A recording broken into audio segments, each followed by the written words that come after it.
Welcome to Money Talk with Skylar Fleming, making sense of your money, one money talk at a time. Let's get talking. Welcome, Money Buddies, to this week's episode of Money Talk. I'm your host, Skylar Fleming, and this week we're talking with Cody Garrett, and I am very excited for this interview. You've likely heard of Cody on Choose FI and some of his great tips around tax gain harvesting, which, by the way, is an awesome idea. So if you have any questions about that, let me know. It's something that I've done and that my wife and I have benefited from. So make sure to start a conversation around any sort of great ideas you hear from this episode. But this is going to be a great episode. We're going to talk all about community and learning about money together. I have some great questions lined up, all the way from what to do if an awkward conversation comes up in your family around money, all the way to teaching others about money when you feel like you finally have a good grasp on it. There is a lot in between those 2 points, from joining online groups, how to get the uncomfortableness out of posting online and making yourself vulnerable. And I know that each and every one of you is going to take something away from this. What's something that you've struggled with when it comes to talking about money? Do you struggle to bring up hard questions? Do you struggle to help others learn in a way that's effective? No matter what, I am sure and confident you're going to be able to take away something great from this conversation. Quick update on the show. I'm going to be moving to a temporary bi-weekly format starting in May for the summer. This is so I can prepare for the CFP exam. So I'm really excited to take that, but there will be a brief period during the summer where the show is going to be bi-weekly, and I have some great interviews lined up for you. Also, some awesome changes are coming down the pipeline. I've been teasing these out, so stay tuned for the beginning of May and make sure to subscribe here and on social media. I'm starting to do more on LinkedIn, so if you want to join me over there, give me a search on LinkedIn and you'll easily find me. But today's Money Buddy is Cody Garrett. Cody Garrett is a certified financial planner and an educator passionate about transforming the perception of financial planning by promoting core values of generosity and transparency. As the founder of Measure Twice Planners, he leads an educational community where new and experienced financial advisors enhance their expertise and confidence through practical application and collaborative learning. Cody is also the creator of Measure Twice Money, an educational platform dedicated to demystifying financial planning and showing the public what it looks like and feels like in real life. The money talking points for this week are: how can we avoid an echo chamber about money? 2, how can you dip your toes into talking about money? And 3, who can you teach about money to help you learn it twice? With the money talking points in mind, let's get talking and welcome Cody Garrett to the show.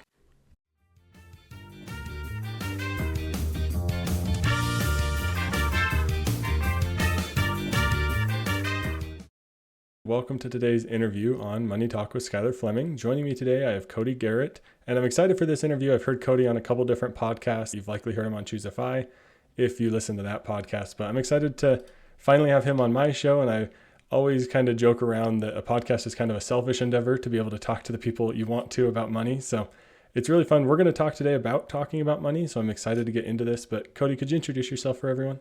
Sure, absolutely. Cody Garrett. I live down in Texas. Yeehaw. I grew up in Texas in a family of engineers. Even though I grew up in a family of NASA engineers, I was the only person who veered away from engineering and actually went into music.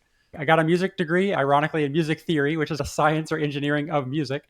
I was a keyboardist, music director, and arranger for 10 years from about 2008 to 2018. Then I became kind of overnight career changer into financial planning. So I've been in financial planning since 2018. Super excited about not just serving clients one-on-one, but also serving people one-to-many, where we talk a lot about community today. So I'm really passionate about, I define kindness as giving to others without expecting something in return. And I think that's a big part of my focus on education and community. I'm always trying to help other people, even if I don't benefit directly from it. I know it's the right thing to do. And I know that in the long run, it all works out. So I'm excited to be here and talk about wherever you want to go next. Yeah, I'm excited too. And it's always fun, like you said, giving back and just having these conversations, because even if a couple of people listen to it and they're able to take something away to change their financial future, that's a big deal, because then they go and teach someone else. But now that you mentioned your music background as well, you need to start writing music about financial planning. You need to start writing like catchy jingles. We're in the money. There's an old one, right? Yeah. You need to start writing like jingles to help CFPs learn all the different stuff. Oh, that'd be so good. That'd be so good. Or little raps. Let's go ahead and kick it off here just by talking about how it can be beneficial to talk about money. You and I both know this. We create content, things like that. But why is it important for everyone really to be talking about money? So if you think about, some people call it the wheel of life. It's kind of like every aspect of your life. We have our physical health, our mental health. Mental health still has a lot of stigma to it. People are getting around being comfortable and more vulnerable about mental health. There's also spiritual practice, which again, that's something that Some people don't feel comfortable talking about. Some people love talking about it. It just there's a big spectrum there. Also relational, that's a huge part. We're talking today, right? Building relationships. I'm really passionate about building relationships, not just transactions. Really building a collaborative relationship with people, not just somebody pays me and I tell them what to do type of relationship.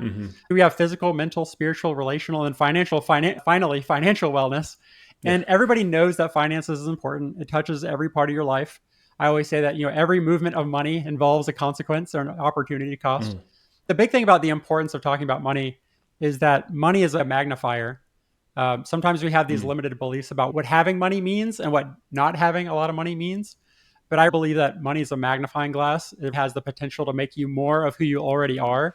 The more wealth you have, the more opportunity to be what you already are. For example, somebody who's selfish could become even more selfish. People who are hoarding everything for themselves can have more to hoard. On the flip side, somebody who's generous now has the opportunity to be even more generous. Understanding that money is a magnifier and that it's not a good or bad thing. It's just a tool. Even though people say it's just a tool, it's not just a tool because it has power. How does money play into your physical health, your mental health, your spiritual practice, your relationships, right? So if you think about physical health, people talking about a gym membership or hiring somebody to help with their physical health, the ability to afford therapy, right? Spiritual practice, a lot of people really care about giving to others financially, not just with their time and energy, but tithing, for example, is a way to give back. Also buying resources, buying books about spiritual practice, building relationships. I think about money as the whole purpose of financial planning is not to fit your life into your money. It's to fit your money into your life. You really have to define what are my unique values and desired outcomes across all those, the physical, mental, spiritual, relational, and then how can I fit my money into that? Whether you have a little bit of money or a lot of money, you still have to be intentional about. I've met people who have tens of millions of dollars in net worth, even liquid net worth, who are not intentional about aligning their use of capital, time, money, energy, and attention with what actually matters to you. So I think that talking about money just kind of makes us evaluate how money is fitting into our lives. The more you talk about money, the more you realize there's no one size fits all approach to personal finance. I literally have a trademark called Keep Finance Personal, which is sometimes we talk about personal finance, but we just tell people what to do based on what we would do rather than understanding that it's a truly personal topic. Yeah, I had an episode several months ago with Dana Miranda she talked about you don't need a budget. And that's kind of her whole big selling point. And I've had her on twice, and I love having her on because she challenges my ideas. I came from the Ramsey background, which is very blanket, like here's the route to go. And then like you said, as we keep talking about it more, you try out other creators, you try out other podcasts and things like that, you learn there's so many different ways to do it. If we're not talking about that, maybe you get stuck in your one way and maybe it's good, or maybe you get stuck in a bad way that maybe your grandparents or parents were really bad with money, but you don't ask anyone about it, so you don't hear any other ideas. How do you think it's beneficial to do it as a group or as a community and avoid isolation with our money? Yeah, so you've heard the term blind spot, and they call it a blind spot because you don't know they exist. And a lot of people think that I have it all together financially as a financial planner. But as soon as I share my financial information with other people, when I do that, people immediately see blind spots that I have. So everybody understands the idea of driving and somebody's in your blind spot, right? We all have not just missed financial opportunities, but we have limited beliefs about what money can and cannot do. So I think blind spots is a big part of getting yourself out of isolation. It's just like, we all have those. Some people just have a normal mirror where you can just like see broadly, right? Other people, they might have like that little mirror, right? That's on the mirror. Or like they might even have some mirrors even have like a little red light on them when there's somebody in your blind spot. So it's like, it's really important to surround yourself with others that can be that blind spot, but with empathy, with, compassion, right? So non-judgment. Some of the best knowledge I've gained about money is not just somebody teaching me. It's somebody saying, hey, I think there's this one resource that you might want to check out. You don't have to be the expert to help with money. You can simply become a library of resources so that when people come to you, you have that light bulb moment of like, oh, I remember learning something about that, and I'm going to point them to a resource without expecting something in return, just simply to help them. Yeah, you can be the person that has the library of books that you just have a few key points on each one and you just send them to the book instead of having to try to teach them about every single piece. Right. You know where to send them. To take your car reference even a little bit further, some cars have like sensors and cameras on them that when you put on your signal, the dashboard lights up with a camera that views that blind spot, and that can be that team around you that you have that one person that when that signal is triggered, they're looking in that specific blind spot. So I like that analogy of all these different sensors and cameras and mirrors that we have around us. That's fantastic. And I think that goes to why you need to surround yourself and actually talk to people about anything, let alone money. Like you said, the physical, spiritual, all those different areas in our lives. If you have someone that speaks to it about, hey, here's a blind spot in your mental health, that's the same thing goes with money. That you can say, here's a blind spot in your money. So I really like that. Make sure you're avoiding doing things on your own. But also, it can be a little bit challenging. It might not go well. It may go well. Can you share to encourage or motivate people an experience of where maybe you talked about money and it went well so that they don't feel so scared to do it? Yeah. So first of all, growing up, my family didn't really talk about money. Keep in mind that if your family doesn't talk about money, you're learning through actions. People talk about like, I don't want to tell my kids about our financial situation. Like they're going to see it. Like just because you don't talk about it doesn't mean you're not going to see it. In terms of growing up, we didn't really talk about it. But in terms of money going well now, kind of ironically with monies, we didn't talk about it growing up, but now I'm actually helping my own family members, my own parents and aunt and uncle prepare for retirement. And one of those things where it's funny how people are always discussing who should teach you about money. Some say the public education system should teach you about money. Some people have said, it's your parents' responsibility. I didn't learn about money in the household. I expanded my community beyond the home. So, by truly going out and learning from others, it's funny. Now I'm at an opportunity where I went out and learned about money, and now I can come back into my household and teach my own family on the path literally to and through retirement. As we're discussing this conversation today, there's a lot of fear and uncertainty happening in the market and politically. Maybe that's another reason not to be in isolation. People aren't truly in isolation. They're just in this echo chamber of finding resources that are just mirroring what they already feel. So I like to surround myself with people who are feeling differently than me, not just the same as me. Yeah, and especially in all those different areas. If someone has identified a blind spot, that's a great chance to get that person or someone else in your life that knows that area, because then you don't have to stress so much about it. One of the things I shared recently, I even shared this on LinkedIn to help people realize that us content creators aren't perfect. Like my wife and I don't have our will set up yet, or we don't have any sort of stuff in that area. That's a blind spot that someone spoke to a couple weeks ago that I was like, oh shoot, let me write down something so that I can work on that in a few weeks. But I don't know all about that yet. But there are people out there that I can go talk to and ask questions about that area instead of having to worry about learning every single piece of it. Right. That's a fantastic piece of advice there. Go out, learn it, and then bring it back to your group, because maybe you have a friend group that doesn't know about it either. Me and my friends were all similar ages, similar life stages. I worry as I'm learning about some of this stuff about my friends that have kids, like, do they have guardians chosen? Do they have all that set up? So then you can bring that back and help teach them, because bringing community into it and building your own community is super helpful about learning and teaching about money. But real quick, I also want to share how to navigate bad financial conversations. What do you do if someone brings up something in the blue that's uncomfortable? Maybe they're asking you, how much credit card debt do you have? But they're going to make fun of you for it. How do you handle uncomfortable money conversations? Yeah, I think in general, money conversations, the best characteristic to have around money is what I call genuine curiosity. And what I mean by that is really providing personalized follow-up questions. I think the most powerful questions we can ask are actually the follow-up questions. It's like the second and third layer. For example, if somebody came to me and asked me about my own finances, you might respond with kindness, maybe ask them a follow-up question to that. I also think that the best questions to ask are questions that only make sense to that specific person.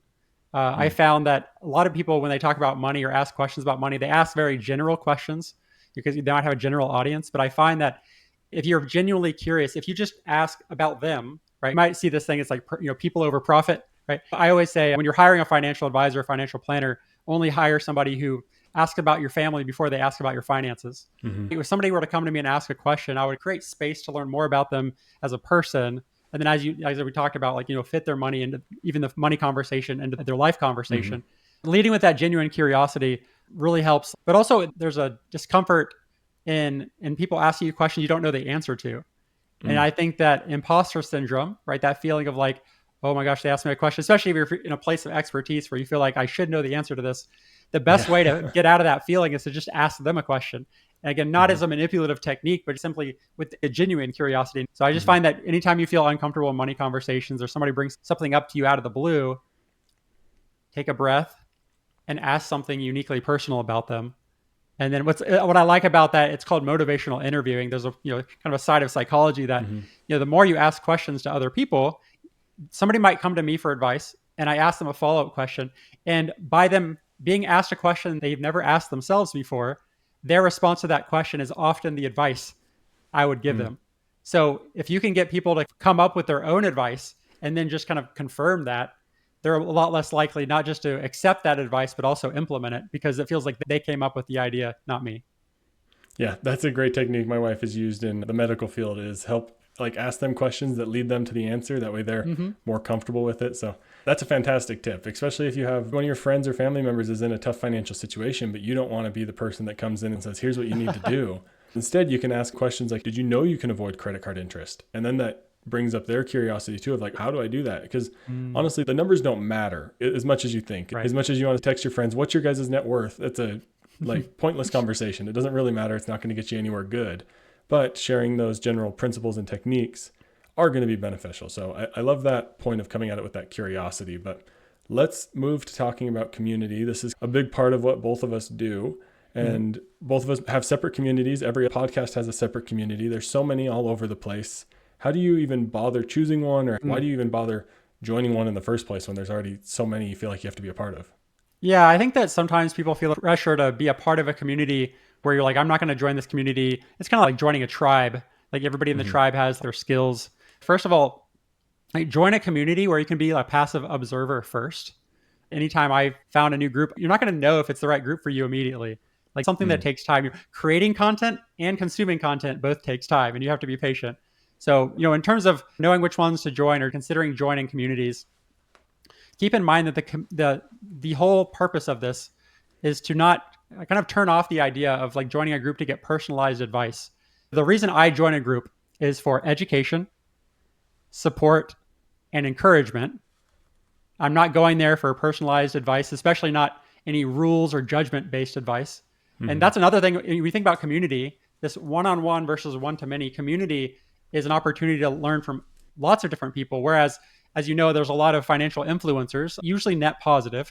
There's a lot of podcasts out there that's just one person spilling what they think, like their personal opinions as fact, potentially. So when you're joining a community, make sure that if it is truly a community, like there shouldn't just be one person who's making the post and everybody else is kind of bowing to that. Or again, otherwise like that's just a Facebook page or something. Exactly. That's a really good point. When you join a community, is this a page or is this truly a group? If you're a passive observer and simply sit peacefully in the community and just observe the questions, observe the answers before you even engage, I think you're going to just develop like, are these the types of people I want to surround myself with? You might have heard those phrases of like, you're the average of the 5 people you spend your time with. These don't necessarily need to be the same people you invite to dinner, but just say, hey, are these the types of people who make me feel like after I leave, like if I go to this group and then leave this group, do I feel like I have more energy or less energy when I leave the group? Have you ever had those people where they call you and you look at your caller ID and as soon as you see their name on your phone, your eyes roll to the back of your head, right? Yeah, or you even a Teams message at work. As soon as you see that pop up, you're like, oh no. Exactly. So there's 2 sides of that. One is, do you need to change your automatic negative thoughts or change your community? If you go into a community where you feel like your eyes are rolling in the back of your head or like you're just immediately getting defensive anytime somebody asks a question or gives an answer, it's either something you need to work on personally or most likely it's a toxic community that you probably shouldn't be a part of. Sounds like you just painted a good lens for us to consider all of our social media usage through. Like, are you following a page that is toxic, or do you need to move on to that? So some actual good criteria to consider these groups and consider what you're consuming on social media can be really beneficial. That's fantastic advice. And if the group doesn't work out, leave it and try to join a different one. So now you have a little bit of a framework to decide what groups to join. Do these groups, are they actually helpful? You mentioned don't go for personal advice, go for education. Are they actually helpful with your money, or do you need to realize they won't be helpful and just join them anyways? Yeah, again, being that passive observer, observe the difference between education, right, which is people providing general rules of thumb, general resources, versus advice, which is personal recommendations. One perfect example of this is I'm one of the moderators in a Facebook group called Retirement Planning Education, where there's 60,000 people on the path to and through retirement. The people on the path to retirement ask this question: should I contribute to a traditional 401k or a Roth 401k? Without going too deep in the technical, they're effectively saying, should I contribute pre-tax or after tax based on what I think about future tax rates and all these things? But what you find is most of the comments, most of the answers to that question within the group are traditional, Roth, traditional, pre-tax, Roth. Like it's just people saying what they would do based on their situation. what I find in the most helpful communities, rather than again, that's advice. When people are telling you what to do, I always say, in the financial planning world, we have this term called fiduciary, which is acting in somebody's best interest. To give advice in somebody's best interest, you first have to understand their interests. And what I find is there's two parts to it. One is that when you ask the question, should I contribute to traditional 401k or Roth 401k? Some people just tell you what they would do. That's the one fault. The second is the person who asked the question didn't provide enough personalized information to actually receive advice. So if you're truly asking for advice, make sure that they actually understand enough about you to provide that advice. I think it's better, rather than saying, should I do this? Say, are there any general frameworks for deciding between contributing to traditional versus Roth? And that way, none of the answers are going to say, always choose, always choose. And another part of this idea of, is it helpful, is if you agree with 100% of what's said within a community, it's not the right community, because you just surrounded yourselves with people and in this echo chamber that are just going to kind of mirror the other person's thoughts. Every community has its niche. You have this common bond with people, but be careful that common bond doesn't create like a common, you're just like that every conversation is just people kind of saying what you want to hear versus what you need to hear. Part of being helpful in a community is telling people things they might not want to hear, providing resources that they might not know about. Yeah, I love that. And it's like you said, two sides of the coin. Either they're not providing enough information or people are just saying what they want to do. That's not really helpful. If the group is just yes or no questions, then maybe the group isn't the right place. And that's where being that passive observer can be helpful. But maybe going into these groups and saying, here's my entire situation, it can seem really scary, but that can also be a great way to get useful advice. But I also like asking for frameworks, because these frameworks, and one thing I learned from you in one of the courses you do is that assumptions are always wrong. The numbers are always going to change. So you're going to put out these ideas and people are going to give you all these tips. Just going in the right direction is going to be a whole lot more helpful. You say, hey, should I contribute to an HSA or an IRA or my 401k? What kind of framework do you guys look at? People can mention, oh, the company match is a good place to start. And instead of saying, here's exactly what you should do, they can help point you in the right direction. That can be a whole lot more useful than trying to get super specific with it, because then you can go educate yourself or you can connect with people. And honestly, most of the people, especially like podcasters or people running these communities, love to jump on calls, or they love to help people. They'll answer emails, answer questions. So reach out if you need that more specific advice after you learn about the framework. Don't start with super specific things is kind of what I'm taking away with that. But if you do get to that point, it can be really scary and it can be hard to be vulnerable. So let's say someone, they have it all typed up, they're ready to post, but they're nervous. How do you get over that vulnerability of actually asking for help in these 50, 60,000 person groups? Yeah, a few parts. First is the realization that nobody is an expert on everything.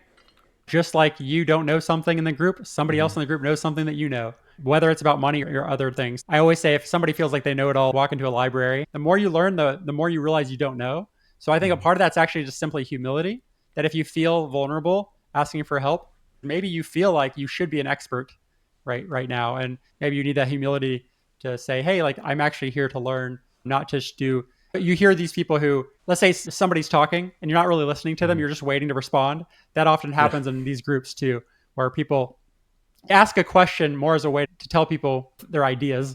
It's more of that confirmation, or that you're talking about validation more than actually simply like truly asking a question. Another is in terms of vulnerability. This is a really fun one for me. Engage with other people's questions in a way that you'd want them to engage with yours.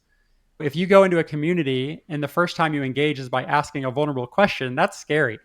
But if you spend 3 months in a community engaging with other people's questions in a thoughtful, kind way, with generosity and gratitude, by the time you have a question, you're going to feel a lot more comfortable asking that question, because you know there's people in the group that kind of know, not necessarily your situation, but they know how you come across. They should meet you in the same way. Again, we hear like the golden rule, like treat others the way that you'd want to be treated. That's a way to reduce the scariness of being vulnerable, is by help other people in the groups to start. Again, maybe there's 3 parts. The first is being a passive observer. The second is engaging on other people's questions in a kind and generous way. And then the third is then you'll feel comfortable asking your questions. So don't jump right in. Don't jump right into the deep end. Play around in the kiddie pool for a minute. Sit on the chair and watch other people swimming if you're learning how to swim. The second is getting into the shallow end with others, engaging with others, and before diving off the diving board, where it's scary and a big splash. And the last one here is kind of what we talked about earlier, is asking for the right types of help. So if you are going to ask a question, if you want a specific answer, ensure that you have specific details in your question. Otherwise, I've seen this all the time where people ask for advice without specifics. And then all the comments are somewhat rude saying, like, why do you, like, you shouldn't expect good answers if you're not giving, like, there's not enough information. Vulnerability is simply saying, how can I do this in a way where I feel like I already trust the people in this community first before asking the question?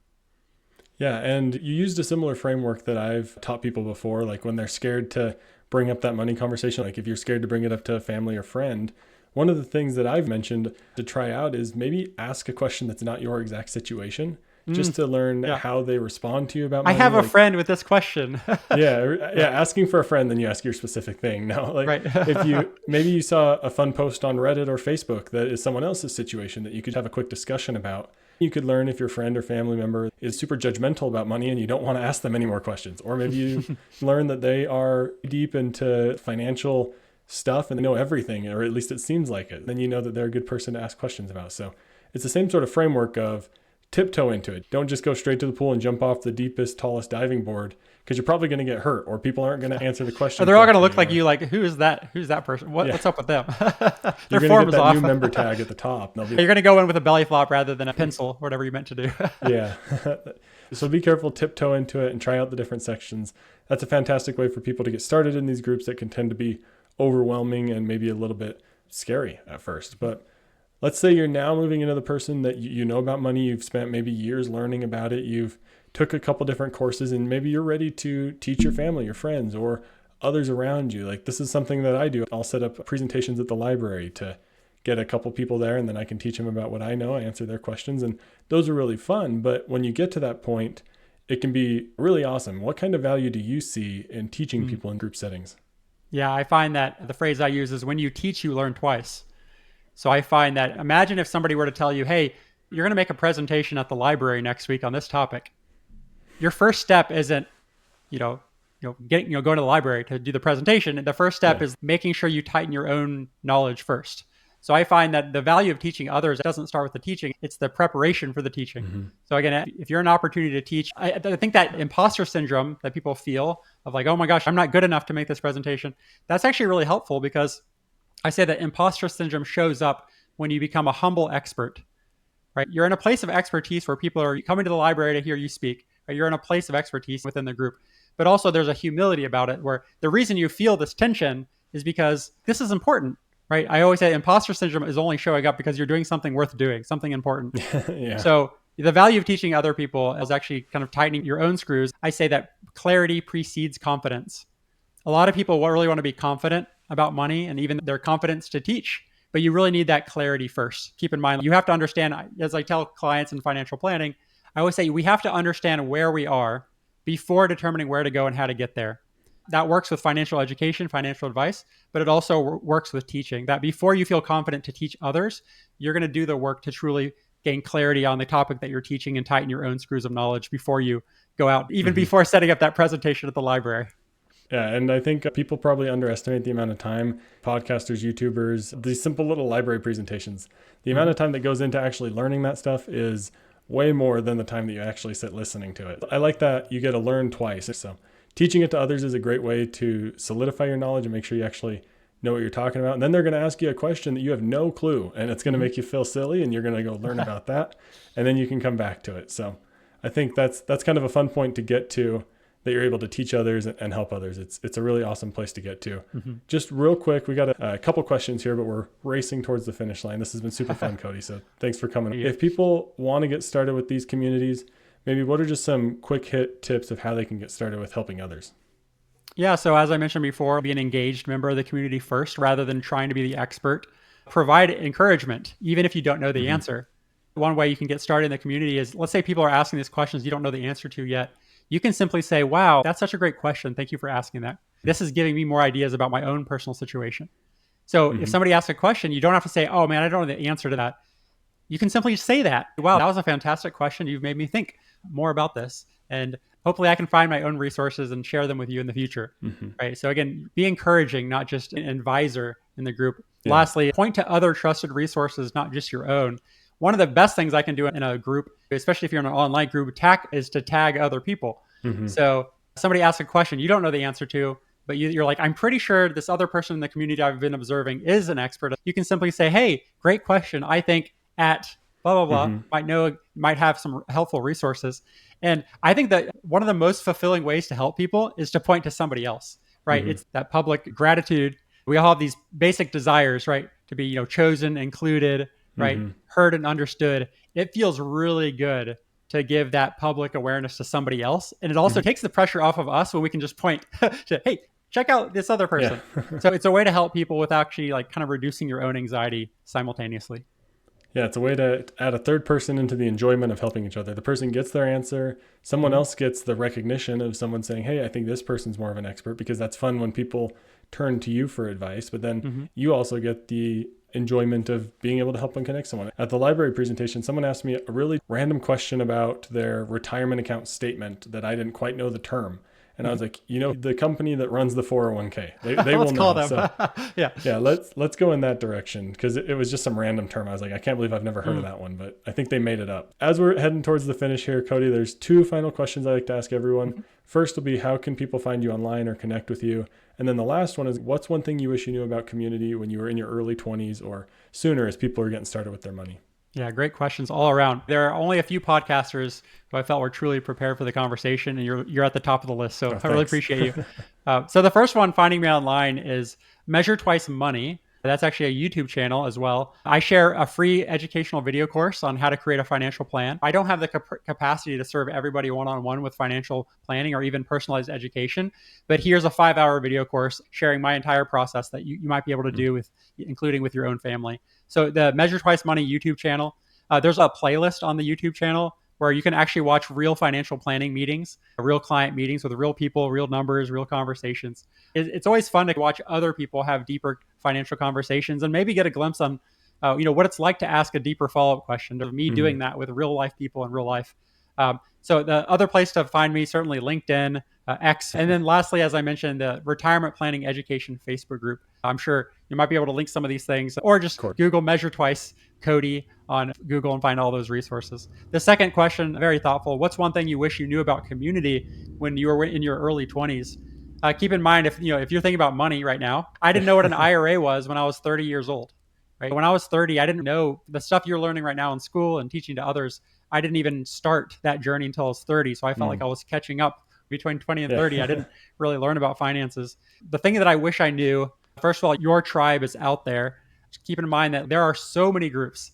It's not like there's one group and you either do or do not belong. Your tribe is out there. You just have to go searching for it. And it's easier than ever to search using not just Google, AI, ChatGPT, and so forth.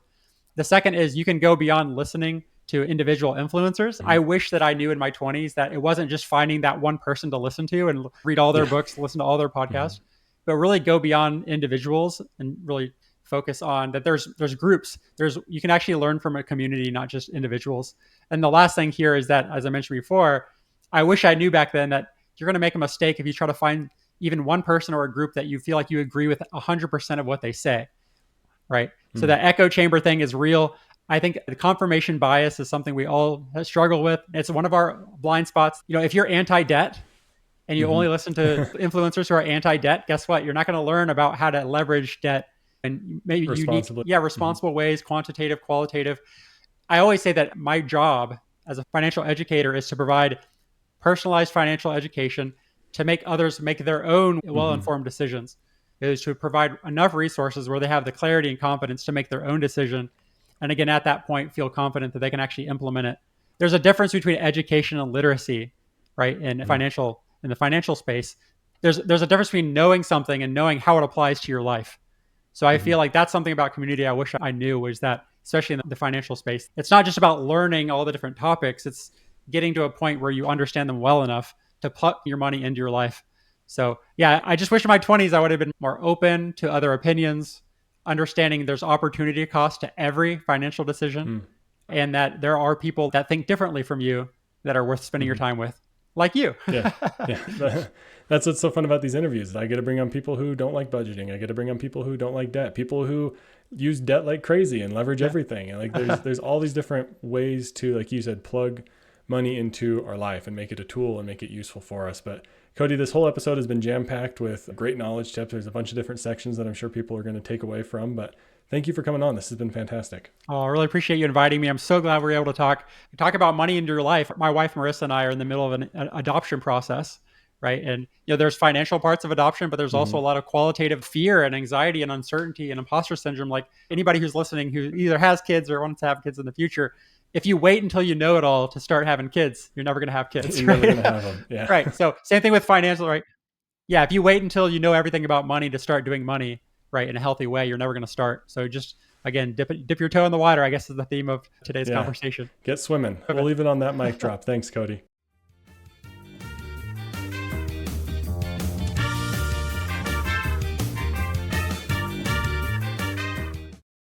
Thank you so much to Cody for coming on the show. If you thought that was a great interview, let me know, reach out, email me, or leave a comment on social media. But let's get into the money talking points today. The first one is, how can we avoid an echo chamber with money? This is something that I have struggled with in the past with my podcast. It can be so easy to talk to the same people about all the same things, but it is important to challenge our beliefs and mindset. A perfect example of this is the episodes where I've had Dana Miranda on to talk about budgeting, because her thoughts are that we don't need a budget. You've heard me on plenty of episodes talk about how we do need a budget. So having people on like that, or talking to people in our lives that can challenge our views on money, can be fantastic and can be really helpful, because it can help you shore up why you're doing something a certain way. So consider taking the other side of the conversation and try to reason it out and have a legitimate conversation around it. Let's say you really love to do credit card hacking, but your friend pushes back about it. Well, don't be mean. Have an honest conversation and talk about why it may or may not be good. This is a conversation that I've gone back and forth on both sides. When I started out, I was saying to my wife, let's just do debit cards. Then we went in a little bit to credit cards, and then I went a little too crazy with credit card hacking and we backed it back off. And now I'm starting to tiptoe back into credit card hacking. So this is a perfect example of where you can avoid the echo chamber by talking to people about the other side of the coin. Because maybe you are no debt, 100% debt free. You don't ever want to have debt. But let's have a conversation about how debt can be useful, because there are two sides to every coin. So make sure you're avoiding the echo chamber with your finances, because sitting in an echo chamber will drive you nuts. You'll eventually feel like you're not going anywhere and your head is just spinning. Trying out new ideas allows us to open up our opportunities to new thoughts and challenges. Coast FI was one of these new ideas for my wife and I. We had a lot of struggle around getting the gears moving in the right direction towards traditional fire. And then we heard about Coast Fi, and it allowed us to get moving in a new and better direction for us. We were able to challenge that massive number that you need for fire and at least get going in the right direction thanks to Coast Fi. Try new ideas and then see how they can fit into your finances, because remember, it's personal. It's completely up to you how you handle your money, and every situation is different. So every single set of circumstances or advice is going to be different. But dip your toes into new areas, see how it could work for you, and avoid that echo chamber. But speaking of dipping our toes in, let's talk about the next money talking point, which is, how can you dip your toes into talking about money? We'll start a simple conversation based on this episode, or start a simple conversation around someone else's money situation online. A podcast that comes to mind is Fire Takes. I've had Gwen and Tim on the show, and their podcast, Fire takes situations they read about on Reddit, and they just discuss them. That's kind of fun. Talk about with your friends when you're playing video games or when you're out at lunch or things like that. Find some situation and break it down, like credit card hacking or avoiding debt or things like that. See how it goes.